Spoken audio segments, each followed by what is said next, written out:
Hello, YouTube and Facebook. I posted a couple videos on the Facebook page of Zeus and Phoebe Meow because they were done with my camera phone, which is not HD. So that's why I'm doing this now for YouTube. So for you at Facebook, it's a recap. So here's what happened. Last night, Monday night, the 3rd, I slept fine. I haven't driven since the surgery, since before the surgery. So February 3rd, I got up in the morning like I always do, the same way. I don't twist my body. I swing my legs around and sit up.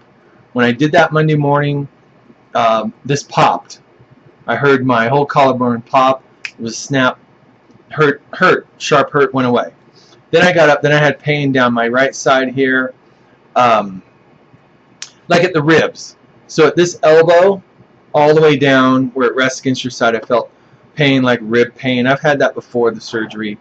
I used to go to a chiropractor to get it all set up. Haven't had it in a long time. So, you know, they split the sternum here. You can see a little bit of the scar there. So everyone, all the ER people, everyone that looks at it in medical fields says, oh, that's really nice. It's a really nice one. I was like, thank you. So anyways, I had the pain down the right side. I stood up, it went away. Felt great, no problem. So I think my nurse came by. Maybe I told her about it. She did, poking me for the INR. But I'm allowed to drive on Monday. So I went out driving. The oxygen tank is about 15 pounds, I'm told, brand new, when it's full of air. So it's a little bit heavier than they said. So my van's low to the ground. So I just set that little dolly thing down. With both hands, I lean over and slide it in and out. So I'm not really lifting. I did some shopping, but everything I did was little bags. I put everything separate in the little bags, so nothing. So I did several trips, you know, from the car to the garage, from the garage to the house to get all this stuff in. And I felt great the whole time driving around. Got my exercise in. They want me to be active, exercising. So I was great all evening. Monday evening, hang on.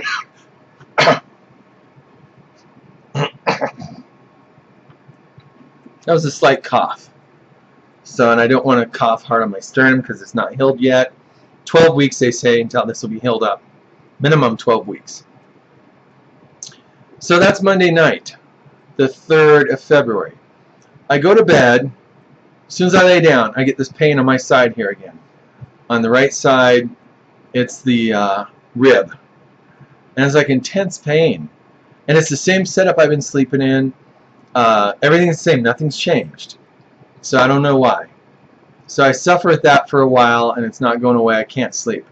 So I called the on-call nurse, and it happens to be my regular nurse, and for home health care. And she said, oh, it's probably just muscle spasms, a rib. Take a pain pill. So I take a pain pill. She said you could take it every 4 to 6 hours. So that was at 1:45 in the morning, Mountain Time. At 5:45, the pain is still there. It's coming back intense.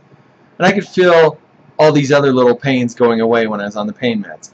But the rib pain only got dulled. It never went away completely. And it's kind of going from the side now to the back, like the lower ribs above the kidney. So I'm drinking plenty of water all the time. I have water next to my bed. So I take the pill at 5:45.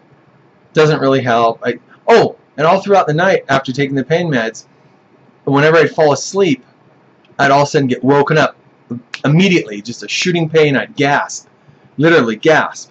And it's like because I guess I relaxed all my muscles, and then that rib or whatever went out of place more, and it woke me up. So I didn't want to go to the ER. But I called and spoke to the Salt Lake City office of my heart surgeon, and the woman there said, you should go to the ER. So I called my brother to come get me. He was more than 15 minutes out. I stood up to get dressed, and I was really lightheaded and nauseated. So at that point, they're like, call the paramedics. I've never ridden in an ambulance or paramedics that I can recall. I never wanted to. And I've already met my deductible, my maximum out of pocket for my insurance this year. So it's not a big deal. So I called a 7-digit police number. I have that on my phone. And I said, this is what's happening. This is what I've had done. I need to go to the Timpanogos ER because in Provo they'll take you Utah Valley. But my insurance is at Temp and they know me at Temp. So I was like, do not come code 3. And I repeated it back to dispatch. Don't roll them code 3. No lights, no sirens. You know, and so they said, okay. So I got dressed, held on the railing, walked all the way downstairs, sat by the front door. And they showed up nice and smooth, nice and quiet, but it's a quiet neighborhood. All the neighbors see it and they come out. So they escorted me. I walked out. They said, can you walk out? And I said, let's try it. So they took me off my oxygen, said I don't need to bring my own. They walked me out. I climbed up in the unit. You know, they put down one of their orange cases I could step on to get up. Sat down, they put oxygen on me, and they started like at 7 meters. And then they worked it down, back down to 2. And he says I was 84. My oxygen level, you know how they read it on the finger? It dropped between the house when I took this off, because it's always like 98, 97, sometimes 95. But it's always up high. But just that short walking to the paramedic unit, and it's not that far of a walk, crashed it down to 84.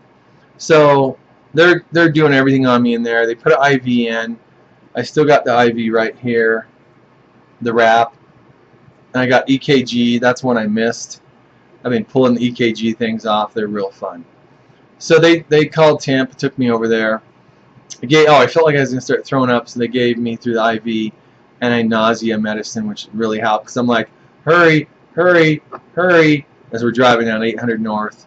And the one guy was a student, paramedic, because he had the other guys there helping him, but they were making him do everything. And he's talking on the radio, the two-way to Temp, saying, this is so-and-so, I'm a student. I was like, oh crap. And he's the one getting me the anti-nausea medicine. So I'm like, hurry, please hurry, I'm going to throw up, hurry. And he eventually got it in. And that helped. So then the scary part was, I was on the gurney, and they had to take me out on the gurney. I've never done that before, and it's like, I'm really nervous about being dropped. So they got me okay, and then they tried to go in the paramedic entrance, which is a coded door. They didn't know it. The guy couldn't remember it. They told him, the other paramedics knew, but it took a minute to get in. And so the ER doctor came in, everyone came in, went through the whole history.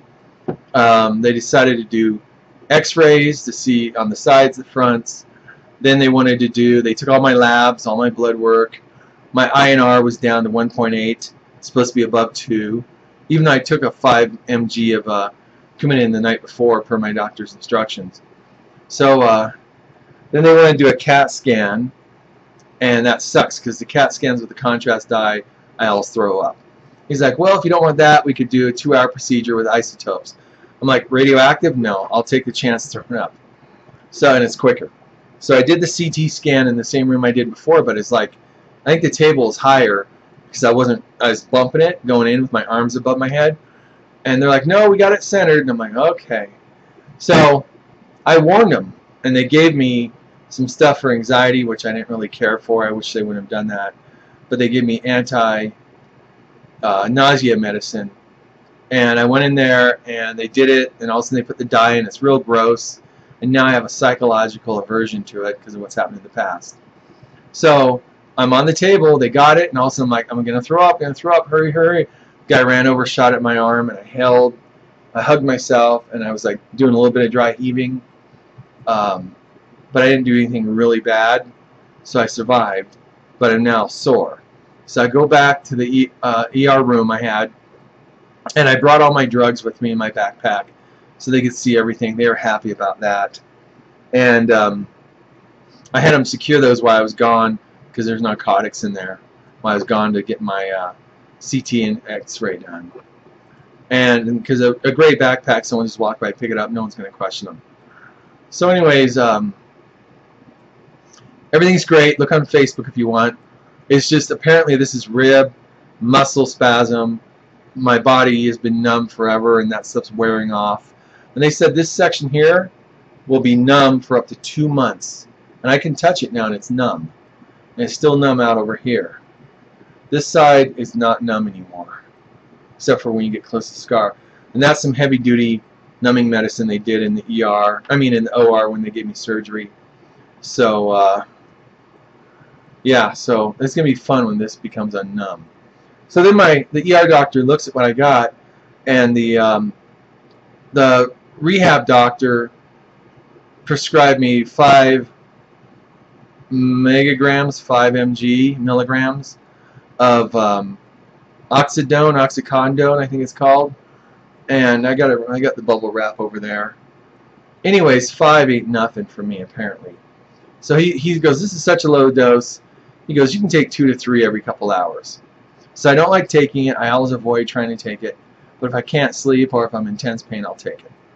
So when I got home, I laid down, took 2 of them. Boom, I was out. Slept about 4 hours, woke up, was looking at stuff here. And this is all shooting up and down here with pain. So I took 2 more. They're starting to kick in, I think, right now, but I wanted to do an update on YouTube.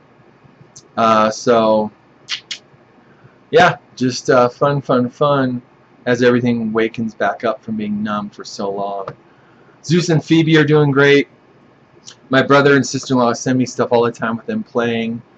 I forgot I didn't send them with a mat, something they could have in their room to claw on. So they've probably been tearing up their furniture. So I bought just a basic doormat at Home Depot, $10. It's the Sassal kind. I think it's S-I-S-A-L. It's that material that's really rough that they wrap around the cat towers. And it's just a doormat. And that's all they need in a temporary situation, because they didn't want to haul everything up there. And so I'm going to have that. They're coming down this weekend, so it's going to go up with them so they can scratch that, have that in their room. Because I have one of those out in the backyard, the doormat, and they really love it. They always like go right over to it and scratch on it. And so they're doing awesome. I'm doing better. That's it for the update. I was going to do the update tomorrow for this week. I'm doing the PT exercises. He was going to come today. Monday he was going to show up, but he ran behind schedule. Tuesday he's going to come. I went to the ER. Says he'll be here tomorrow. I have the paperwork here for the little exercises I'm supposed to be doing. So, and I've got the walking in yesterday. Today I really didn't. Oh, I want to show you this. So this is my incentive spirometer. Yeah, incentive spirometer. I guess they call it incentive because it keeps you from getting pneumonia. So the doctor said the only other thing, and this is actually my home health care nurse called to see what was going on, but they were all telling me, my heart surgeon and his people, everyone was telling me, he's not going to be my long-term doctor. He says I need a primary care. Well, the only one I have is the cardiologist that I was just referred to before this, and he referred me to the heart surgeon. So I called his nurse. I still had her number, and she answered. And I told her what was going on. She pulled it right up on the computer, saw everything temp dead at the ER that morning. And they said there was still a little bit of water at the bottom of my right lung.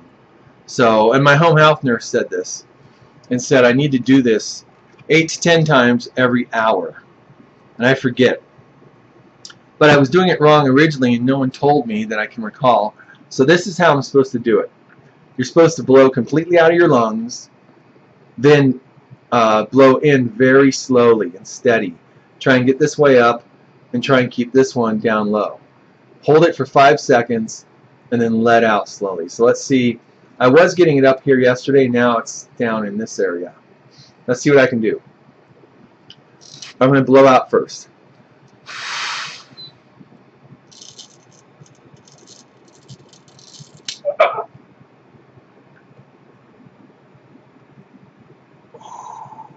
Okay, I stopped there, what, at 15? Because down here with my ribs out of whack, it hurt. When I got to 1500, it hurt. Let's try it again. I'm going to blow out first.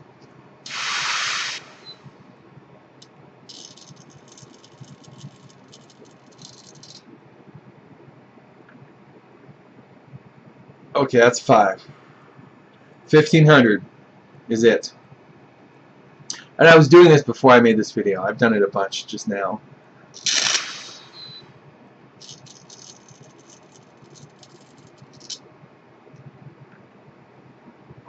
Okay, so it looks like 1500 is the best I can do right now. So I'm going to work on that, but I wanted to show you how this IS works, the incentive spirometer, I guess, S-P-I-R-O meter. Anyway, so that's the proper way to do it. And a really good website to see that at, how I found it is by Googling those words, incentive spirometer. The first one is the clevelandclinic.org, how to use it. And that's the one I found after I came home. Found out I was doing it wrong.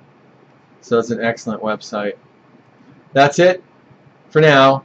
Thank you for tuning in. Thank you for subscribing. Thank you for the thumbs up. All of your comments everywhere. Facebook, YouTube, wherever. Personal letters have been awesome. They really helped me get through this. My cashews are about to fall off. Yeah, so everything you guys have sent me has been awesome. I love it. It helps me. You guys really are helping me, especially in the absence of Zeus and Phoebe, but they can't lay on me because of my sternum. And the people that have sent donations, they're so awesome. It's really helped me so I can have groceries, pay the bills. You know, I have a little bit of YouTube money, but I don't know if it's going to last into April, which is I probably won't get a paycheck till April now if I'm able to go back on the 24th. I'm seeing my cardiologist next week. I'm seeing my heart doctor the week after, and then we'll see what's going on from there. So thank you again. I know I've sent personal letters, email to everyone that sent me donations.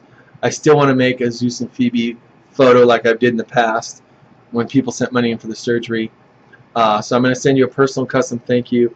I just need to get up the energy. I'm really running out of energy. So thanks again. I'm going back to sleep. It's 8:16 here. I'm going to upload this real quick, and I'm going to lay back down because I took those other 2 pills. Good night.